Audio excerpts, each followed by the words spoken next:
guys? Welcome back to the channel. This is Justin. We're going to do a new thing called Horror Talk. It's kind of like a podcast. And the topic today is Friday the 13th, the great creation by Sean Cunningham and Victor Miller.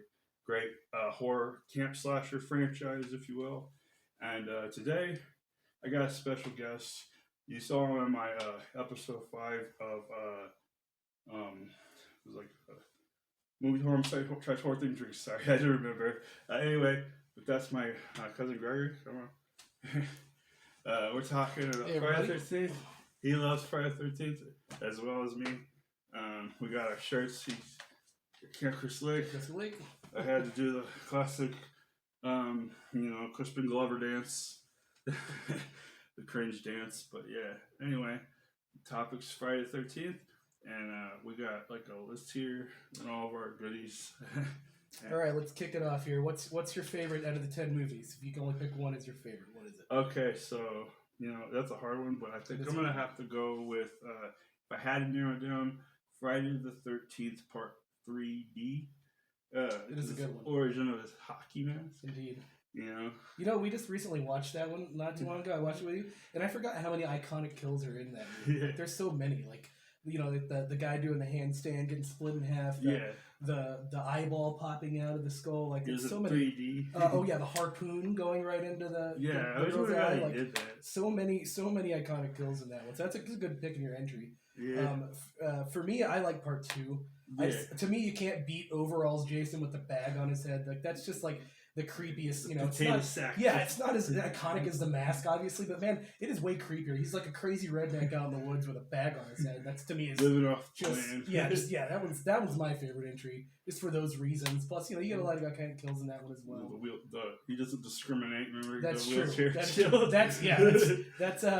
That's funny because we'll talk about that later. Yeah, okay. All right, least favorite entry. Least favorite? Okay, Jason X. I'm not going to cut. I'm just going to cut to the chase. Jason X, where he go. Eventually he had to go to space. It's true. That's all horror. If a franchise lasts long enough, it goes to space. That's just how it works in horror. It almost happened to Michael. Yeah. Almost. Well, it was going to. I mean, shoot. We saw that documentary. Surprised someone even tried that by now. I mean, come on. Yeah, I'm glad it didn't, because staying Hatfield. We don't need it, but it usually goes there. But yeah, so Part 10. Why is Part 10 your least favorite? Well, it has one good kill, and that's the I would say the cryogenic. I mean, you haven't seen that one, right? I know that scene. Cryogenic freeze. That's the only one I haven't seen in the franchise, but I know that scene. It's it's really good. That's probably the most iconic scene in that movie. Oh, yeah. It's more of a horror comedy and full tongue in cheek. Very forgettable, but yet good soundtrack. Yeah. So who was Jason? That was Kane Hodder? That's Kane Hodder. That was his Kane last. Hodder was still Jason. That was his last time as Jason. Yeah, okay. That was the last movie, so except for the he wanted to do more, but okay, so my least favorite is Part 9. Because it's a weird body swap movie, and it's like body snatcher. To me, it seemed like they had a script for a movie, and they didn't know what to call it or anything. So they're like, hey, let's slap Friday the 13th on it. Maybe it'll sell more, because it didn't feel like a Friday film at all. It was a weird body swap movie. Then they were going to tie in like the Necronomicon and stuff, which I'm all for Evil Dead and whatnot, but you don't need to be slapping it on there with everything else. I think they were trying to go for the Freddy versus Jason versus Ash. Yeah, which I think is a cool concept. They make a comic of that. They made a comic. They did. It's really cool amazing. Concept, I did a video of it. That was a very poorly executed movie, in my opinion. Did not feel like a Freddy movie at all. Freddy versus Jason? Oh no, the Part 9 I was talking about. Oh yeah. Did not feel like Jason a Freddy. Goes to Hell. Didn't feel like a Friday movie to me at all. It just was a weird body swap movie. I definitely consider it body snatcher. Completely out of character for the rest of the movies, I think. So. If I remember, there's like this bounty hunter named Creighton Duke. Yeah, there was. Yeah, that's another thing that was weird. After they blew him up. Yeah, exactly. Yeah, there was all kinds of weird stuff going on in that movie. Yeah, it was weird. And then there was the Voorhees relative, and then they go to the Voorhees cabin. And, and then that's what they find in the book. It didn't have like a mansion or something in the woods, or it was like a cabin house something. Yeah, that was and it belonged to Mrs. Voorhees or something. Yeah. And there was a sister or a relative, I don't remember. Yeah, there was a whole had a baby, and Jason was trying to get into that. Yeah. It was the whole Voorhees bloodline shtick. It's very weird. I didn't enjoy that one at all. Yeah, so all right, so on to favorite kill. favorite. You got a favorite kill out of the whole series? No, I do. Sure. I think we already know yours. If you've been around the channel long enough, yeah, you would know. So go ahead and I'm go gonna ahead. say it. You know it. You know it. You don't. It's okay. You're gonna find I'm out. gonna say it's a Friday the 13th Part 7. I want to say the new blood with Carrie versus Jason one. There's a scene in there where Kane Hodder actually, I believe, invented it. It's the infamous sleeping bag kill, where he gets the girl, puts her in a tree, or in the sleeping bag, and hits her against the tree, and she's like all bloody. Yep. That's my favorite. For me, I like Part 2, the wheelchair. Yeah. The machete in the guy's face, rolling backwards down the stairs. It doesn't get more brutal than that, in my opinion. That's my favorite kill. Rolling down. Oh yeah, it's great. He just goes straight back on it, and then the machete sticking out of his head. To me, it doesn't get better than that. For me, I've always loved that. I kind of felt bad for the guy. Well, yeah, he gets some and he dies. I mean, yeah, he just the rules. It's the rules. He was a camp counselor. He shouldn't have done that. Apparently. Yeah. So there's a lot of good kills. Like this is the franchise known for kills. Oh, for sure. This is like the greats.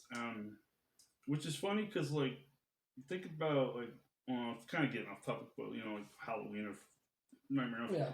There's not that many memorable kills compared to Not really. And honestly, this is the franchise out of all the horror franchises. This is the one I've seen probably the most out of any franchise. This is. I mean, it's one of my favorites. I used to watch it on Monster Vision with Joe Bob. Oh yeah, you seen that? Good. Yep, I've seen that. Joe Bob's trying to survive the Halloween marathon. And he's like really TNT. pissed because then they not show They didn't have part 4, which, as he says, has pivotal plot points, which he's not wrong.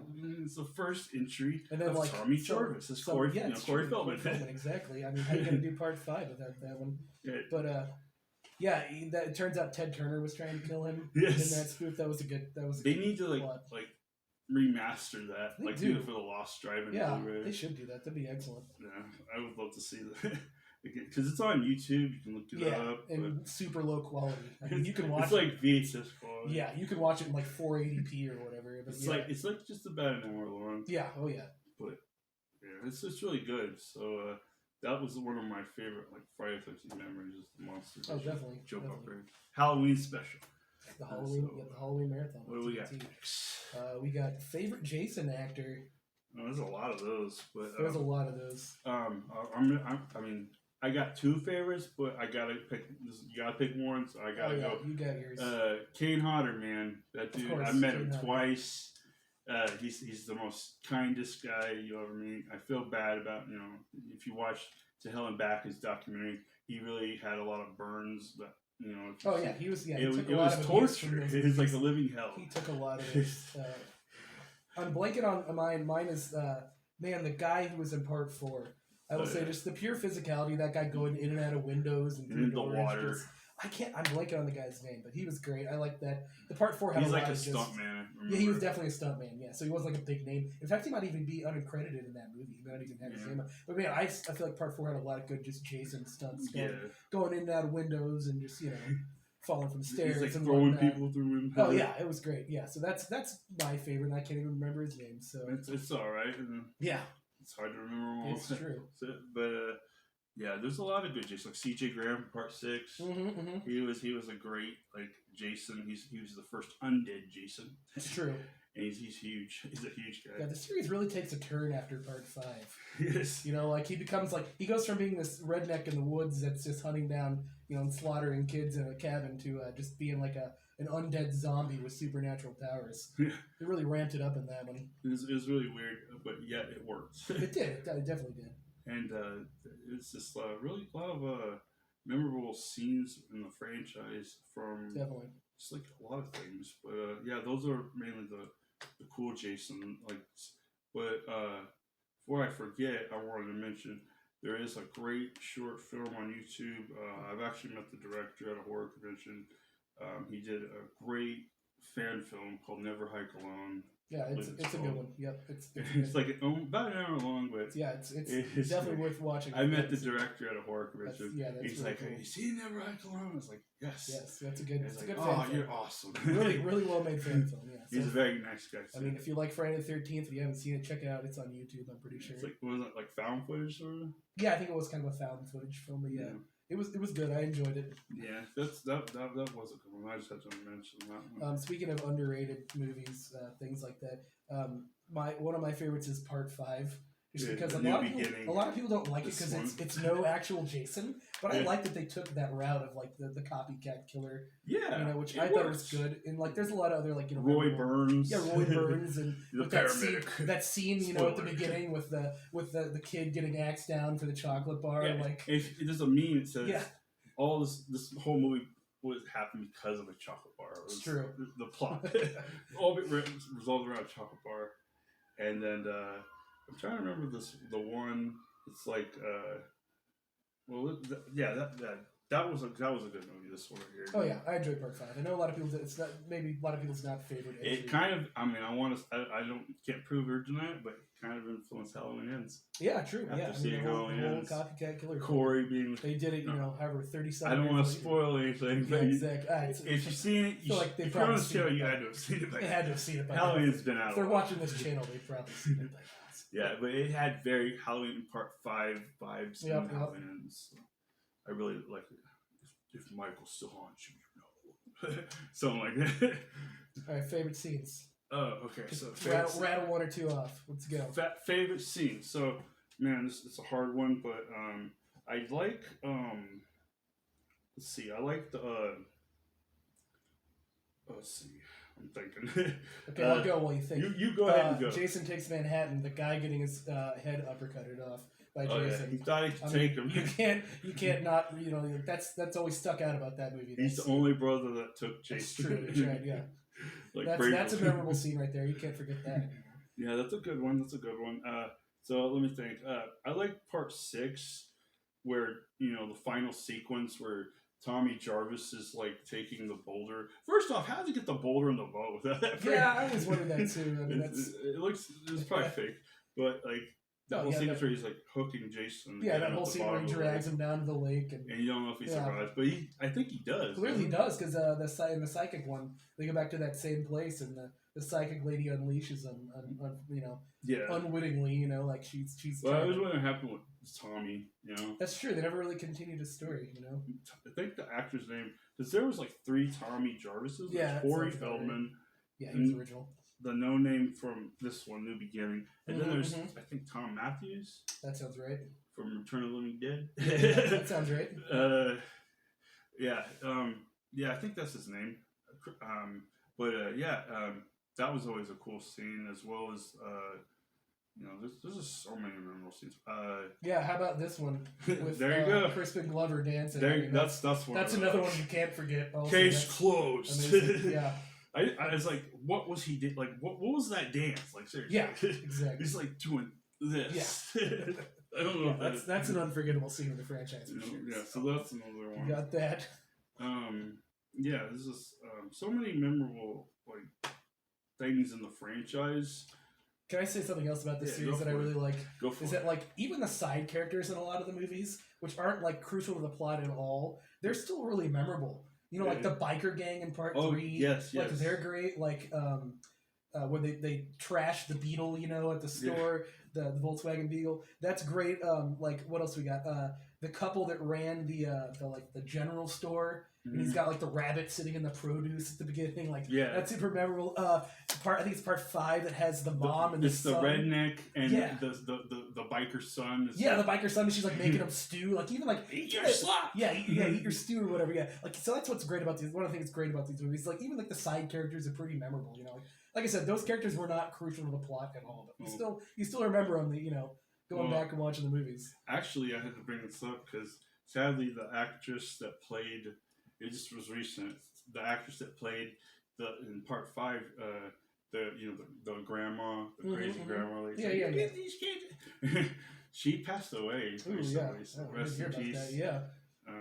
My heart goes out to family and stuff. So, back to this is any final thoughts or anything? I mean, it's a great franchise. I love camp slashers in general, so you can't go wrong. I feel like the first 4 are kind of my favorites just because they feel the same. They feel like that low budget, exploitation feel to them. Because after Part 4 even, and 5 and 6, they got a higher budget. You know, they felt a little more polished in Hollywood. Whereas, like, you know, I like the guerrilla, like Sean S. Cunningham, just making an exploitation slasher film set in the woods. Slasher. You can't, like, and that's what I said. The first 4 to me are like the ones that feel the most like Friday movies, and like you can't go wrong. If nothing else, watch the first 4. I mean, that's where it was supposed to end.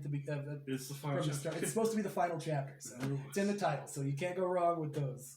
My final thoughts are probably it's like I said, it's a great franchise. It'll stand the test of time. I would love to see Jason again in some form or another. Oh, one more thing, the reboot, 2009. Oh yeah, I like the reboot. Some people didn't like it. I thought it was pretty good. I enjoyed it. Yeah, I like it. I had nothing. It was like the first of the horror reboots, like I'd say right after Texas Chainsaw, Michael Bay one came. Yeah. That they started kicking off because they could make money, and that's like I was working at the theater, my first theater job, Dickinson, and I remember they played that movie, the 2009 remake. And I was like, I think I saw it in there. I really liked it. It was really it was a good reboot. I had no problems with that movie. My only problem I have with this franchise is like you didn't see you can't count. Oh yeah, actual campers. Campers. Yeah, like part 6. Was that part 6? I think that's the only one that has campers in it. Actually. Yeah, because they have to like save those kids. Yeah. And the kids are like hiding out under the beds and stuff. But yeah, I think that's the only one there are. It was kind of like a similar thing to the Jason game. Yeah. It's like you had to find the kids. It's like, which is a very difficult game. But it's frustrating. You gotta know what you're doing in that game. Have you played? Before we close this, have you played? Did you ever say something? Okay, so my have you played the new Friday the 13th? I have not. You've told me that though. It's very glitchy. Yeah. But I have played it for PS4. It's like a multiplayer online thing, It's a survival game. You can play as a camp counselor, or you could play as Jason. Yeah. I always like to play as Jason. And fun fact, there's actually a scene in the cat. Like if you look closely, you have to look for it. There's like an Easter egg of a picture on the wall. It's a picture of Darcy the male girl from Last Drive of Joe Briggs. Yeah, I saw that as like my friend showed me. Like, cameo in there. Little cameo. That's awesome. Yeah. So that's kind of like my thoughts. Trying to think if there's anything else we should cover. I think we got everything.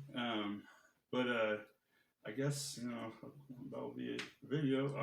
I'm gonna say if you have any favorite moments from the Friday the 13th franchise, I want to say go ahead and leave that in the comments. Let me know what your favorite moment is in the Friday the 13th franchise, and don't forget to like, subscribe, all that good stuff. And let us know if you like this format. You can do it again. You can have other guests. Yeah, you can come back. Or I can come back. Either way. If you like them, let us know here. We can do this format for other things. He's a big mutant like me, fellow mutant. We both met Joe Bob Briggs. Yep. It was his first time. He actually had the autograph there. But anyway, I don't want to go on a rant like Joe Bob, so I'm gonna call this the video. And don't forget to like, subscribe, and I will see you in the next one.